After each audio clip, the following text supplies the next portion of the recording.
Proverbes chapitre 21.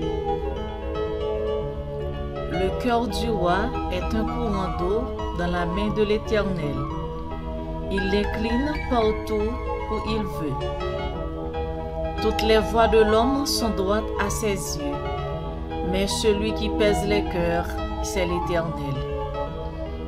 La pratique de la justice et de l'équité, voilà ce que l'Éternel préfère au sacrifice.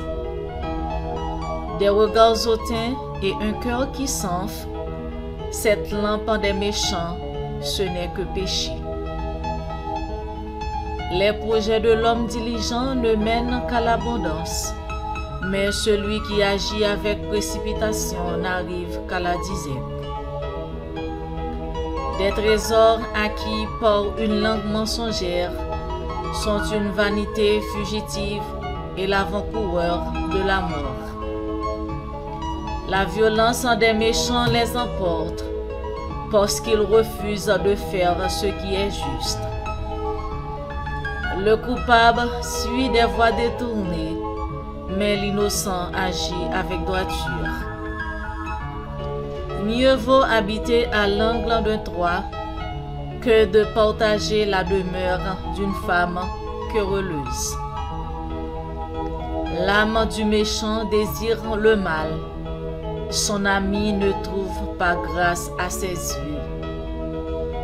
Quand on châtie le moqueur, le sot devient sage. Et qu'on instruit le sage, il accueille la science. Le juste considère la maison du méchant. L'Éternel précipite les méchants dans le malheur. Celui qui ferme son oreille au cri du pauvre criera lui-même et n'aura point de réponse. Un don fait en secret apaise la colère, et un présent fait en cachette calme une fureur violente. C'est une joie pour le juste de pratiquer la justice, mais la ruine est pour ceux qui font le mal. L'homme qui s'écarte du chemin de la sagesse reposera dans l'assemblée des morts.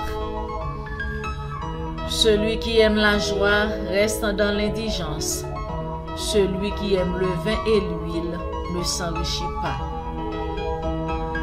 Le méchant sert de rançon pour le juste et le perfide pour les hommes droits.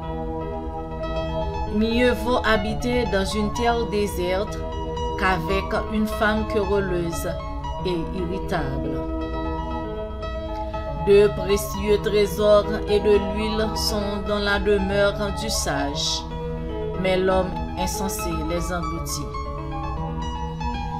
Celui qui poursuit la justice et la bonté trouve la vie, la justice et la gloire.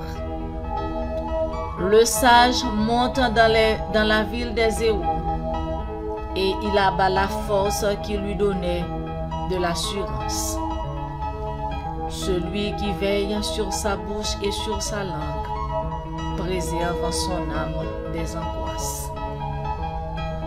L'orgueilleux, le hautain, s'appelle un moqueur. Il agit avec la fureur de l'arrogance. Les désirs du paresseux le tuent, parce que ses mains refusent de travailler. Tout le jour, il éprouve des désirs, mais le juste donne sans parcimonie. Le sacrifice des méchants est quelque chose d'abominable. Combien plus quand il l'offre avec des pensées criminelles. Le témoin menteur périra, mais l'homme qui écoute parlera toujours. Le méchant prend un air effronté, mais l'homme droit affermit sa voix. Il n'y a ni sagesse, ni intelligence, ni conseil en face de l'Éternel. Le cheval est équipé pour le jour de la bataille, mais la délivrance appartient à l'Éternel. Il n'y a ni sagesse, ni intelligence, ni conseil en face de l'Éternel. Le cheval est équipé pour le jour de la bataille, mais la délivrance appartient à l'Éternel. Que la paix et la grâce de Dieu soient avec vous tous. Amen.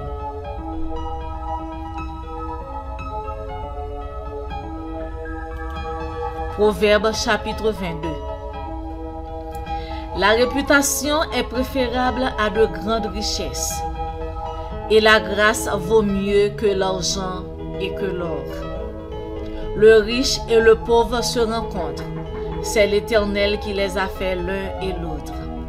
L'homme prudent voit le mal et se cache, mais les simples avancent et sont punis. Le fruit de l'humilité, de la crainte de l'Éternel, c'est la richesse, la gloire et la vie. Des épines, des pièges sont sur la voie de l'homme perverse. Celui qui garde son âme s'en éloigne. Instruis l'enfant selon la voie qu'il doit suivre, et quand il sera vieux, il ne s'en détournera pas. Le riche domine sur les pauvres, et celui qui emprunte est l'esclave de celui qui prête. Celui qui sème l'iniquité moissonne l'iniquité, et la verge de sa fureur disparaît. L'homme dont le regard est bienveillant sera béni, parce qu'il donne de son pain aux pauvres. Chasse le moqueur, et la querelle prendra fin. Les disputes et les outrages cesseront. Celui qui aime la pureté du cœur et qui a la grâce sur les lèvres a le roi pour ami. Les yeux de l'Éternel gardent la science, mais il confond les paroles du perfide. Le paresseux dit: il y a un lion dehors, je serai tué dans les rues. La bouche des étrangères est une fosse profonde. Celui contre qui l'Éternel est irrité y tombera. La folie est attachée au cœur de l'enfant. La verge de la correction l'éloignera de lui. La folie est attachée au cœur de l'enfant.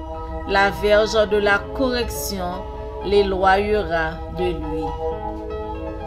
Opprimer le pauvre pour augmenter son bien, c'est donner aux riches pour n'arriver qu'à la disette. Prête l'oreille et écoute les paroles des sages. Applique ton cœur à ma science. Car il est bon que tu les gardes au-dedans de toi et qu'elles soient toutes présentes sur tes lèvres, afin que ta confiance en repose sur l'Éternel. Je veux t'instruire aujourd'hui, oui, toi. N'ai-je pas déjà pour toi mis par écrit des conseils et des réflexions pour t'enseigner des choses sûres, des paroles vraies, afin que tu répondes par des paroles vraies à celui qui t'envoie? Ne dépouille pas le pauvre parce qu'il est pauvre, et n'opprime pas le malheureux à la porte. Car l'Éternel défendra leur cause, et il ôtera la vie à ceux qui les auront dépouillés. Ne fréquente pas l'homme colère, ne va pas avec l'homme violent, de peur que tu ne t'habitues à ses sentiers et qu'il ne devienne un piège pour ton âme. Ne sois pas parmi ceux qui prennent des engagements, parmi ceux qui cautionnent pour des dettes. Si tu n'as pas de quoi payer, pourquoi voudrais-tu qu'on enlève ton lit de dessus de toi? Ne déplace pas la borne ancienne que tes pères ont posée. Ne déplace pas la borne ancienne que tes pères ont posée. Si tu vois un homme habile dans son ouvrage, il se tient auprès des rois. Il ne se tient pas auprès des gens obscurs. C'est la parole du Seigneur. Amen.